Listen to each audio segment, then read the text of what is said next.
নমস্কার। চলুন আজকে ওই দিনেরই ফার্স্ট পার্টটা তো আপনাদের সাথে শেয়ার করেছি, এখন শেয়ার করতে চলেছি সেকেন্ড পার্টটা। তো এখন এই যে টুকটাক রেডি হয়ে নিচ্ছি, যাব একটু সামনে আর কি মন্দির আছে, মন্দিরে ভাবছি একটু ঘুরতে যাব। তো চলুন এখন রেডিটা হয়েই গেছি আমি। রেডি হওয়া বলতে আমার এই যে টুকটাক একটু লিপস্টিক, একটু সিঁদুর, ব্যাস তাতেই আমার সাজগোজ মোটামুটি কমপ্লিট।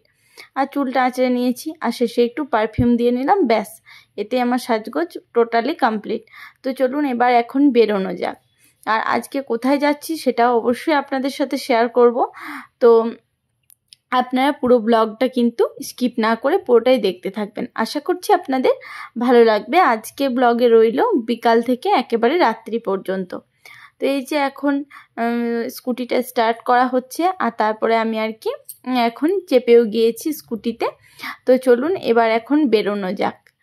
আর এই যে রাস্তাটা দেখছেন, এই রাস্তাটা দিয়ে যেতে কিন্তু খুবই ভালো লাগে। তার কারণ হচ্ছে একটাই, চারিদিকে শুধু গাছপালা আর গাছপালা। মানে এখানে ব্যাঙ্গালোরের প্রত্যেকটা রাস্তায় প্রায় একই ধরনের, পুরো গাছপালা থাকবেই। আর এই যে এখন পেট্রোল পাম্পে, তো এখান থেকে পেট্রোল ভরানো হবে, তারপরে আর কি যাব মন্দিরটাতে। এই যে এইটা হচ্ছে মন্দির। এই মন্দিরটাতে যদিও আজকে প্রথমবারের জন্য আসলাম।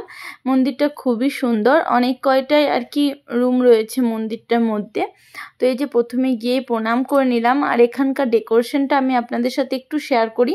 মানে কি বলবো, দারুণ ডেকোরেশন। অবশ্যই এদিকের সমস্ত মন্দিরগুলোতেই ছোট্ট ছোট্ট করে খুব সুন্দর নিখুঁত হাতের কাজের ডেকোরেশন করা থাকে মন্দিরটাতে।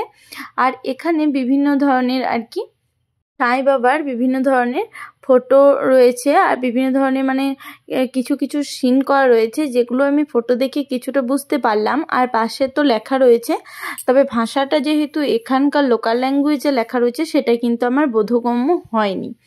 তো এই যে এই সমস্ত ছবিগুলো দেখছিলাম, আর কিছুটা সময় দাঁড়িয়ে এগুলো মানেটা বোঝার চেষ্টা করছিলাম। কিছুগুলো বুঝতে পারলাম, আবার কিছুগুলোর হয়তো ইতিহাসটা আমি জানিও না, আর তাই বুঝতেও পারিনি। আপনারা কেউ জেনে থাকলে অবশ্যই আমাকে একটু কমেন্টে জানাবেন। আর দেখতেই পাচ্ছেন এখানে একটা মূর্তি করা ছিল। এই মূর্তিগুলো কিন্তু দেখতে সামনে থেকে অসম্ভব সুন্দর লাগছিল। এগুলো কিন্তু প্রত্যেকটা দেওয়ালেই করা ছিল। কি একটা সুন্দর সময় গিয়েছিলাম, যে সময়টাতে আর কি আরতি চলছিল। তো এরকমভাবে আর কি আরতি দেখলাম সাই বাবার।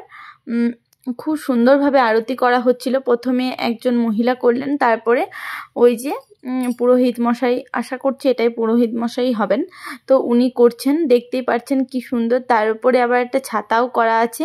আর এটা আমার মনে হয় যতদূর মূর্তিটা মার্বেল পাথরের তৈরি।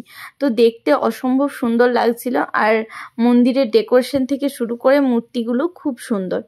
তো এই যে এটা মন্দিরের ভেতরটা শেয়ার করলাম। চলুন এবার মন্দিরের বাইরেটা একটু আপনাদের সাথে শেয়ার করে দিই। তার সাথেই বলি, এই যে এইটা হচ্ছে প্রথমে একটা বাইরে বারান্দা ধরনের, তারপরে একটা বারান্দা, তার ওপরে আর কি মন্দিরটা, মানে একেবারে ভেতরে হচ্ছে মন্দিরটা। 3টে বারান্দা পেরিয়ে এই মন্দিরটা দেখতেই পাচ্ছেন কতটা চওড়া। আপনাদের সাথে বাইরেটা থেকে একটু শেয়ার করার চেষ্টা করলাম।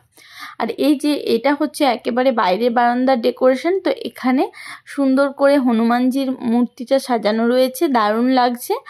আর সুন্দর এদিকেও আরও অনেক অনেক ধরনের মূর্তি ছিল। তো সেই মূর্তিগুলো আর কি ব্রহ্মা, বিষ্ণু, মহেশ্বর, আর এগুলো ম্যাক্সিমামগুলোই কালো পাথরের তৈরি।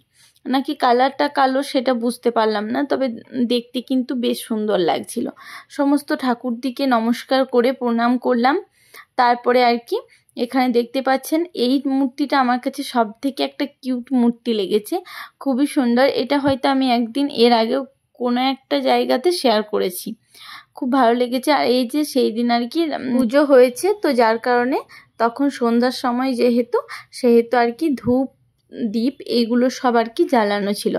তারপরে এখন আপনাদের সাথে শেয়ার করে দিই আর একটা মন্দির। ওই মন্দিরটারই আরেকটা দিক, যদিও সেই মন্দিরটা ভেতর পর্যন্ত ঢুকিনি বলে আপনাদের সাথে ওই বাইরে থেকে টুকটাক শেয়ার করলাম, এই আর কি।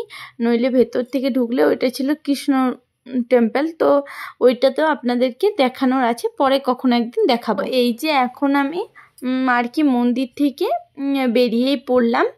বলতে গেলে, মানে বাইরেটাতেই দাঁড়িয়ে আছি, তো বাইরের ডেকোরেশনটা খুব সুন্দর, তাই ভাবলাম কেননা আপনাদের সাথেও একটু শেয়ার করে দিই।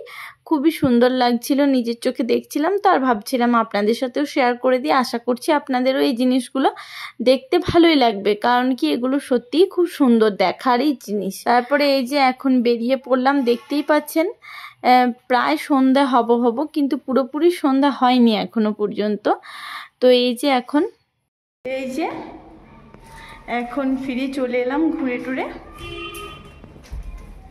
আর এই যে এখন চলে এলাম ঘুরে টুরে, আর আসার সময় নিয়ে এসেছিলাম একটা কেক, তো আর কিছু চকলেট। তো সেই চকলেট আর কেকগুলো সমস্তগুলোকে আর কি সুন্দরভাবে টেবিলটাতে সাজিয়ে রেখেছিলাম, যে 1 সপ্তাহ পূরণ হলো, তাহলে ওই উপলক্ষে অ্যাকচুয়ালি নিয়ে আসিনি, কিন্তু তারপরে ভাবলাম যে হ্যাঁ এই উপলক্ষ করে আর কি কেকটা খাই মজা করে, এরকম ভেবেই আর কি কেকটা নিয়ে এসেছিলাম। তো যাই হোক, এখানে দেখতেই পাচ্ছেন 1 লেখা আছে, চকলেট দিয়ে একটা লিখেছি, আর এদিকে একটা কেকও নিয়ে এসেছি, মানে এখানে আমাদের ব্যাঙ্গালোরে 1 সপ্তাহ তখন আসা হয়েছিল।